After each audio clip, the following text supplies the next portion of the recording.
Well, We're hello live. everyone. Will Ellis, Dan Rider Baker. Home Realty. I know. Look at that. Rider Home Realty decided to change rooms today in my dining room.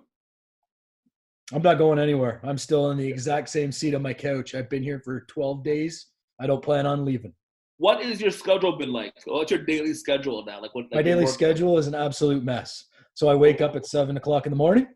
I come downstairs for 7:15. I go upstairs for 5 o'clock to have a half-hour dinner. Then I go for a half an hour run around the track behind my house.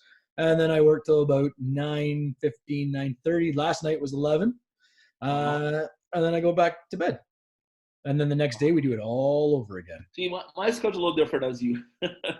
I don't like the same schedule every day. So like today, I woke up around 9, worked out. I'm calling BS right there. Well, here. I'm doing Fit4, which is like an app that you do like a 40-minute chest, but then I went for a walk today for an hour, did some abs, keep it down, and then I had I'm back on omelets. I had a delicious omelet today, and then I had my fruit smoothie as well this morning. And then I've been working. I work probably from now, it's like almost around 1 o'clock, so probably around 7 today. But other days, I have nothing to do, right? So I try to mix up my schedule each day. I try to at least to shower and look like I'm about to go somewhere, even though most times I'm just in my home, just so you don't get, I don't know, go crazy, I think. So my schedule just changed from day to day. I've already passed the going crazy part. Right. But I have watched Okay, good. numerous I'm gonna ask seasons you on. I have watched numerous seasons on Netflix. that. I finished the entire Suits from one. I rewatched from 1 to season 7 or 8, however many that is. Then I finished the There are Blacklist, 9 seasons of Suits. You watched all 9 seasons. all 9 seasons. I And watched. once Mike left, I got bored with the show. No, it's a great show. Yeah, It's a great I show. didn't watch. I didn't watch In the final fact, season. you didn't watch Suits. No, I watched Suits up until season 8. Oh, yeah, I have to. I love Harvey Specter. He's like my favorite character. Okay. What else are you watching? I've watched the entire 7 seasons of The Blacklist. You know what I love? Another I love the Blacklist.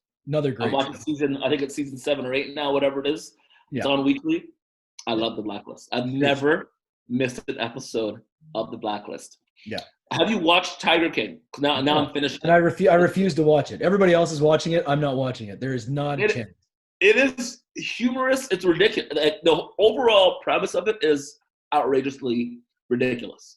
But I enjoyed it for what it was. It was 7 episodes, and it's done. That's it. I think they're going to do like a TV movie thing now, but other than that, it's finished. It's pretty entertaining because it's over the top. Have you started Ozark? Yeah, I watched Ozark, and now I'm on to Billions on Crave. Oh, dude, Billions is an amazing show. Amazing show. I love Billions. Paul Giamatti's awesome. It's Paul Giamatti and what's the red-haired guy's name? His name? Something Lewis. Yes, Damian Lewis. Yes, those two together on screen. There's something that you don't get from other shows that they just it's magic. I love Billions. Love it. It's almost like when you and I get together.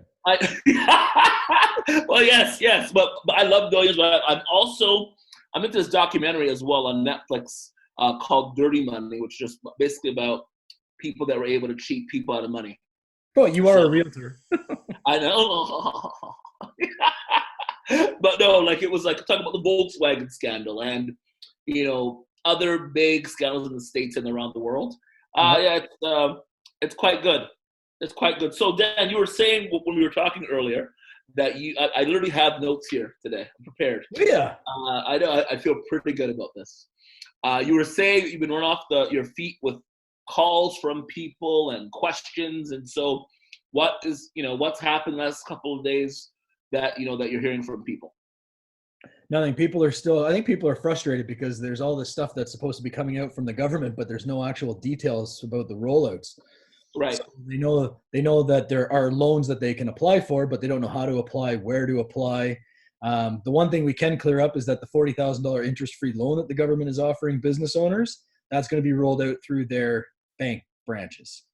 Okay. We have a few clients that are on the waiting list at their bank to be notified. So if that is something that as a business owner you're looking to apply for, you should probably get in touch with your local bank that you bank with and get yourself at least on the list. So that way, when the details do roll out, you're one of the first ones to be signed up. Now, are these like type, quality A banks like your CIBCs, Yep. the top 6, or is it any bank? I've only heard of the top 6 so far, but I'm pretty sure it'll be rolled out through any bank. And this is supposed to happen this month. We're now in April. Could be happening. Well, they kept saying April 1st, but so far I haven't heard anything about it yet today. But then I've been tied up all day because trying to call Canada Revenue, you might as well give up. I was on hold for an hour and 40 minutes trying to get an HST number for a client. Right. And then they sent me to voicemail, and then it hung up on me after an hour and 40 minutes. I was not impressed. Right. Oh, side note, the other day I called Questrade because I forgot my password. I was on the phone for 3 hours and 17 minutes and 47 seconds. They came for me for my run.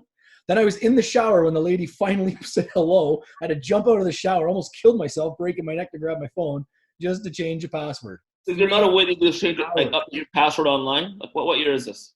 Well, I tried, but I locked it out.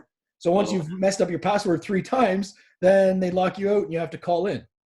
Well, then it's secure then. I mean, I guess. I would assume calling any kind of financial institution right now would be ridiculous. I mean, banks are open, so it's absolutely insane.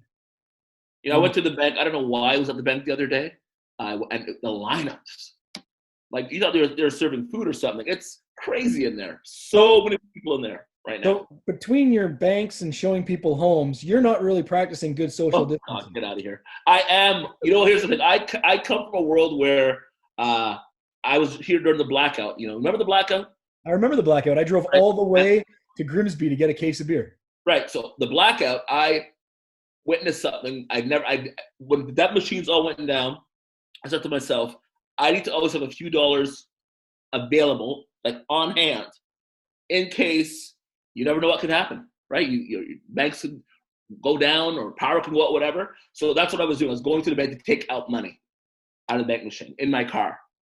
So I don't go into. Who let me go into a bank? I don't know. But that was really smart that you just told the whole world here that you've got lots of cash sitting at home. I have lots of money, but I have a few dollars.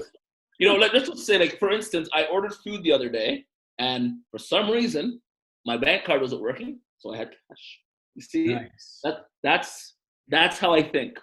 But yeah, you need to have a few dollars on you. Like honestly, we can't really go out anywhere, so you're at home and you want to order in food, you need to be able to pay for it somehow. So there's that. Are there any questions from people with regards to, pulling on investments, be concerned about what's going on with the stock market, anything like that? Well, people always overreact, Will. Right. So we fielded we field questions all the time regarding the stock market and what people should do. But at this point, the best thing that you can do is just wait. Right, like people are comparing this, and I laughed. Someone was comparing this to the Depression. I'm like, the Depression was, foreseen and took a long time to set into place. Right. February 19th, before I went on my vacation, February 19th, we had record high stock markets in Canada and the U.S. Right. By March 18th, they're down by like 30-40%. People are freaking out. Do you believe, and you know more than I would, that once we start getting through this, like late April, early May, that you'd see the stock market rebound to reflect people's sentiments? Absolutely. It always does. Right. I was working at Scotiabank in 2008 when the financial crisis hit. Right. Stock market dropped like 50%. People were coming in demanding that they move their money into cash, which is the worst thing that you can do in a time like this, because people always say, I've lost, right? You haven't lost anything until you make the decision to move it out of that investment. Right. Then you've lost. Exactly. But the problem is people keep looking at this. Like I can tell you right now, I haven't looked at my statement in like 4 years because I don't care. I don't need the money right now, right? And so the only number when you look at your statement that should matter to you is how many units of whatever it is that you own, be it a stock or a mutual fund that you own. Okay? Because the unit price changes daily. So if I checked it every day, I would have a head of hair like you, because it would fluctuate every single day.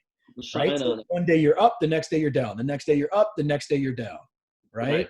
And so the only number that matters is how many units you own. So your goal in life should be to maximize the number of units of whatever fund or stock you own. And what's the best way to increase the number of units that you own? Buy Right. it, So then, sell.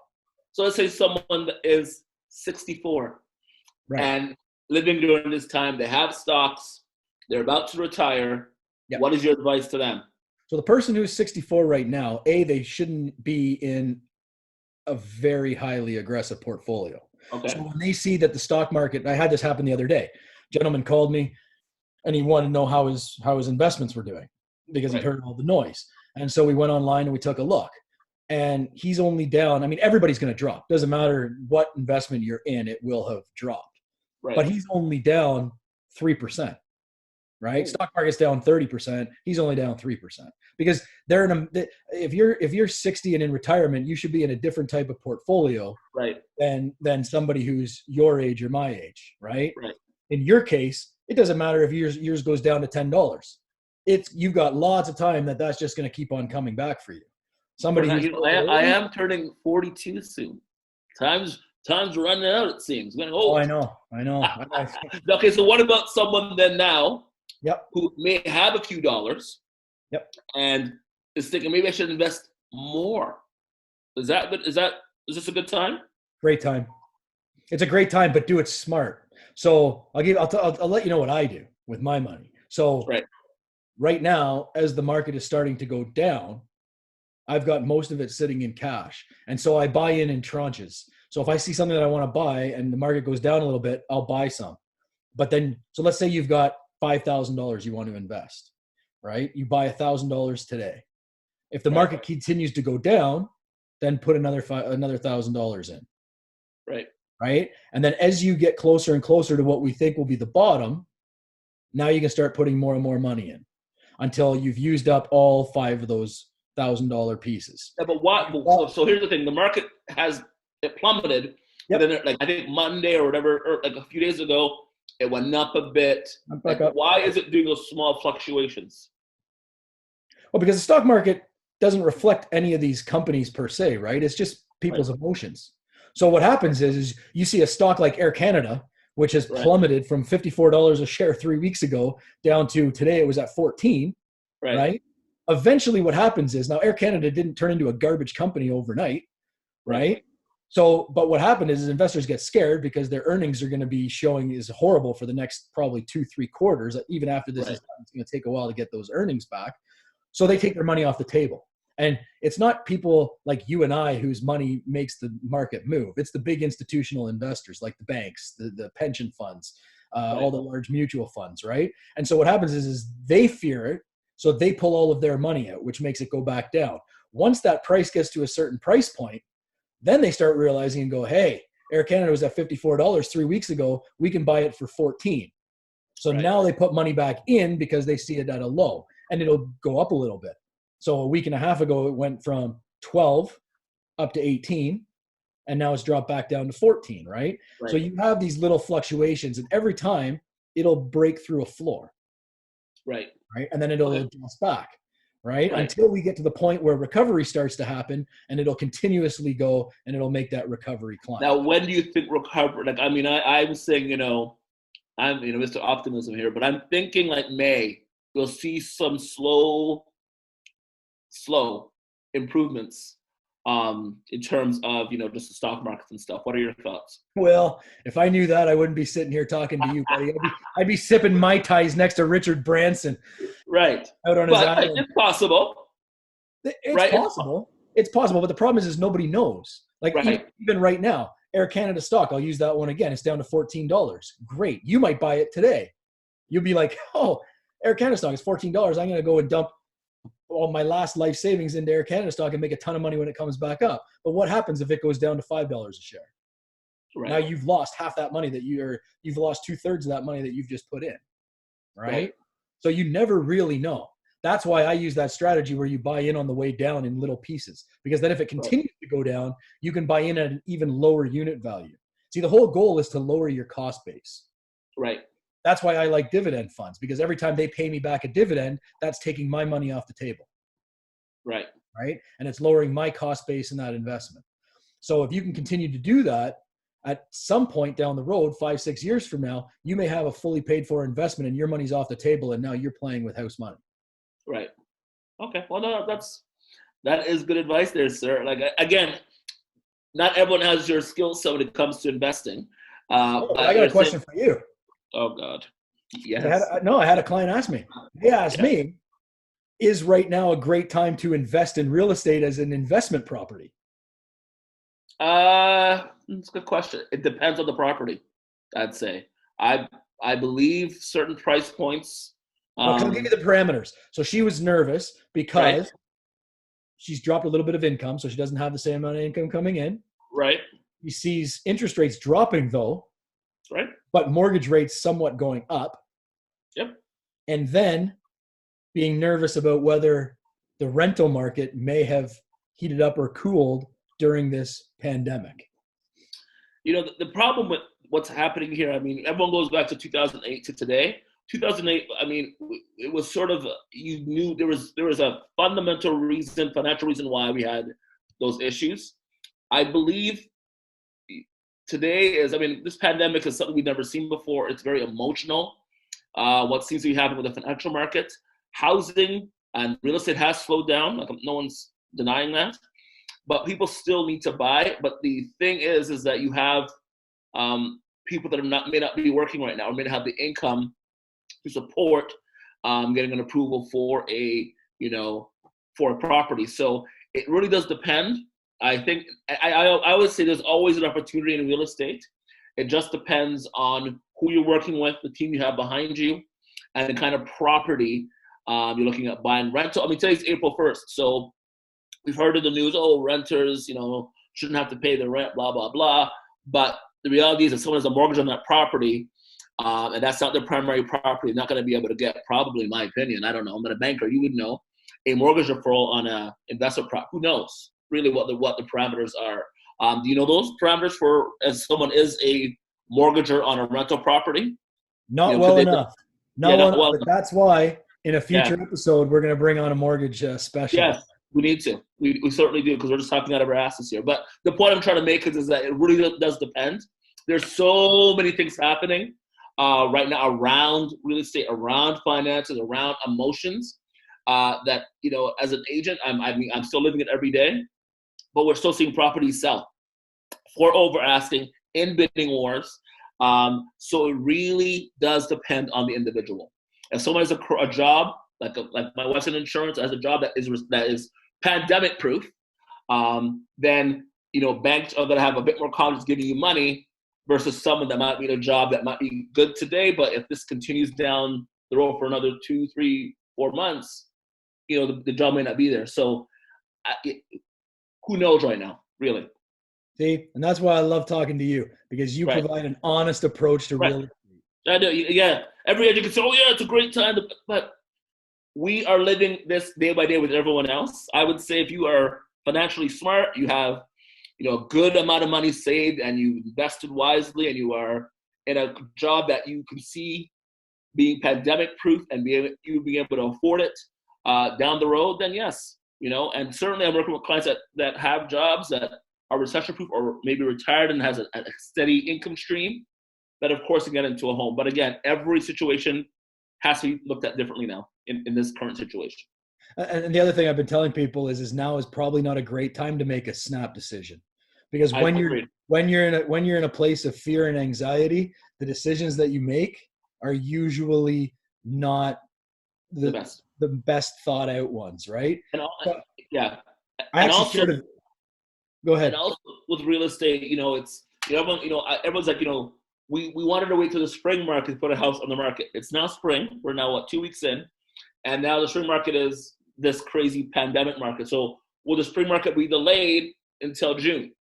If I wait, if I put my property on again, certain price points will still get traffic versus a home that's at a higher price point or needs renovations, etc. So every situation needs to be looked at differently. I do believe some homes are pandemic proof at a certain price point. So if you are a person that's thinking about putting your house on the market, you sort of think about, how would it look like, when the market starts or when the pandemic situation gets, eases up on the restrictions, and then now not only yourself but 1,000 other homes in Durham Ridge will go up on the market in the same week. Will have the same impact. We get the same kind of bang for your property being on the market. Or if you did it now, where we have less homes hitting the market at your price point, knowing there are buyers out there. So it really is something. I mean, every situation has to be looked at differently. That's awesome advice. So why don't we tell the people what's coming up? We do have quite a few things in the. They say the hopper. The hopper. We're gonna have a real special guest on Friday. Yes. Right, Ryan Day. Ryan Day talking. I mean, they are announcing the employer benefit either today, who knows, or tomorrow. And he's going to go into the ins and outs of that, which I think is important for small businesses and for people that employ people. Yeah, he's very, very smart on the HR side. Yes, very good. He's going to have a lot of really good information for both business owners and employees.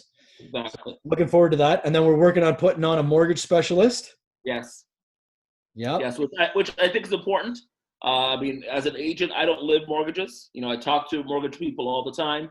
I think it's important that people understand that, every situation is different, and it's important that you get proper information. Do not go online and look on Facebook or look on whatever blog, because information, I find information today, like, that people share is ridiculous. Like, just talk to someone that lives this every day. Tell them your situation, and then, because your situation will not be the same as your friends, your brothers, your sister, your cousin. Every situation in real estate or in any kind of financial environment or situation is different. There are always different variables. So this is I'm very excited to hear from the mortgage person that will be able to give us, insights. Then we're also looking at debt counselor. Yes, but who is your debt counselor? Might be very important by the time this is all done. Yeah, but yes, exactly. And again, and how can someone, it'd be interesting to see if someone during the pandemic could now evaluate how they spent their money. Because now that you're home, you're probably not spending as much money on, like, coffee and gas and this and that. So how are you able to now apply those savings to paying down debt or investing? That's what I'm interested to hear about. Yeah, and then I'm looking at a health and fitness professional. But if you're doing sit-ups and walking for an hour, like, I'm not even going to recognize you by the time we're done this thing. Let's be serious. I do that so I can eat and have a couple of beverages. But the reality is it's a great way to just clear your mind. And apparently that helps your immune system fight things up by moving every day. So I'm doing that. It does. And so we'll bring somebody on that'll give us some advice, maybe some easy to do home workouts. Perfect. And we'll get that out to the people. And if anybody else has any things that they want to potentially hear about, put it in the comment section, shoot us off a message, and we'll see what we can put together for you. Perfect. Awesome. Time to go. That's it? Yeah. Are we done for today? Yeah, we're done for the day. Well, good. Well, thank you, everyone. Thanks, Dan. And we'll see you soon, guys. All right, Will. Great seeing you.